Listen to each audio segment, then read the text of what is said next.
Hey everyone, Scott Harbaugh here. I want to go ahead and share with you my most recent recovery and rehab experience, recovering from a torn meniscus in my right knee.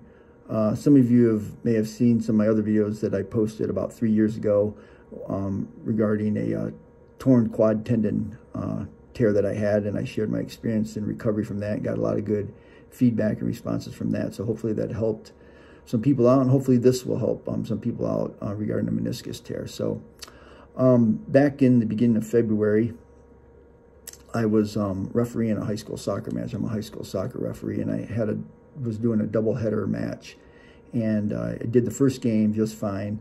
Second game just started probably within the first 5 minutes. And I went to plant off my right leg and pivot, and when I did that, I felt an immediate popping sensation in my right knee, and I also heard something pop too, and I'm like, shoot, I know that's not good. So immediately after that, I couldn't walk on it, couldn't run, of course, so I had to take myself out of the game, but started to swell up, limped back to my car and drove home. Next day, I went to the sports medicine clinic, and they went ahead and x-rayed it and didn't show any broken bones or anything, but they did do the McMurray test on it and the Steinman joint test, and those both came back positive in my right knee, which indicated meniscus tear. So they wanted to wait 2 weeks until the swelling went down to go get an MRI to confirm it. So about 2 weeks later, I went ahead and got an MRI, and the MRI did come back, and it did confirm that I had a posterior horn medial meniscus tear in my right knee. So with that, they wanted me to wait a few more weeks till the surgeon was available, and actually it took more than that. It took about 3 to 4 weeks, and so about week 7 after my injury, I went and talked to a surgeon, and they wanted to go ahead and he suggested just having the piece of the meniscus that was torn, to have that cut out, taken away. The procedure is called a meniscectomy. I think I'm pronouncing that right.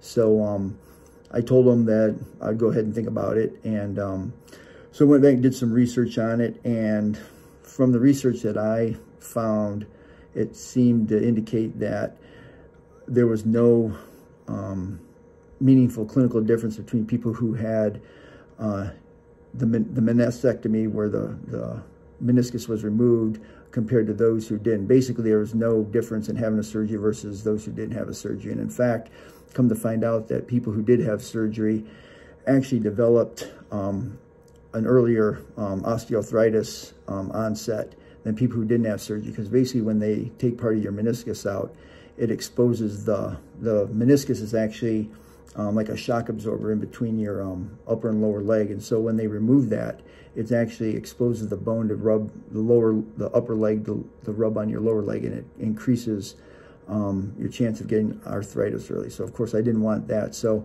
I told the surgeon that I was going to go ahead and forego the surgery, and I was just going to go ahead and rehab it and do strength training, stretching, and try to get it better on my own. So that being said, that was about week 7. With week 8, I started, actually at the end of week 7, going into week 8, I started going to the gym to start rehabbing my leg. Up until that time, from the injury date to about week 7, when I saw the surgeon, I didn't do any type of exercise on my leg. Of course, I just walked on it, and that was about it. I didn't do any weight training, didn't do any running or anything like that. So I was trying to just get the swelling and the irritation down. So about week 8 is when I started doing some stationary bike work and elliptical work. So stationary bike and elliptical, I started out with no resistance, just sitting on the stationary bike, just getting my hips and knees and ankles and everything just in that motion of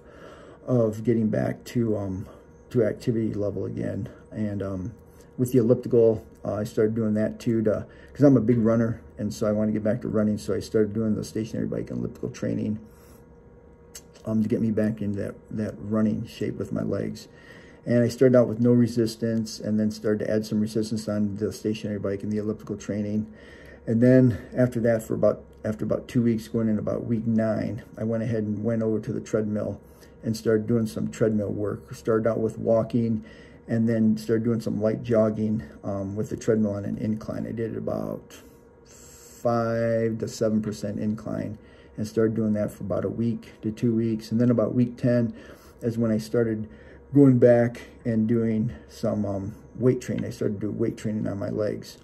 And along with that, concurrently, I moved running from a treadmill to running outside. And so what I do, I'd go over to local high school. They had a jogging track with a soft surface, and I just started out for about 5 minutes and jogged for about 5 minutes at a slow pace until I felt my knees start to stiffen up and tighten. Then I'd stop, stretch out.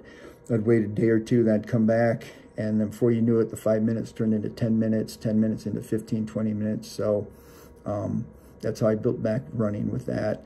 And then with my weight training, I started doing some single leg presses, and then some double leg presses on a plate loaded leg press machine. Then I started doing some cable assisted squats.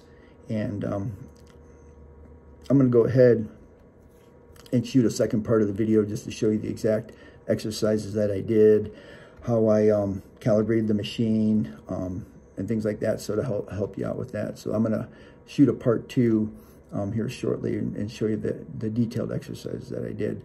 But anyways, it's week 20 now after my injury, and I'm back to running outside now, full effort, about 35 minutes, 40 minutes, very multiple surfaces, hills, inclines, declines. Also back to doing full weight training on my legs. Leg press, I'm back up to doing 500 pounds on the leg press. So everything is holding good with the meniscus. So, but I said it's been about 20 weeks. And it was a frustrating process, actually. It was actually more frustrating than my recovery from my quad tendon tear. With the quad tendon tear, it just seemed like, I don't know, it just seemed like things progressed smoother. With this meniscus tear, there was certain days where it felt like I was going backwards, where I'd get up in the morning and my knee would be totally stiff, and it would be hard to, it really couldn't bend it that well. It would be hard to walk on it.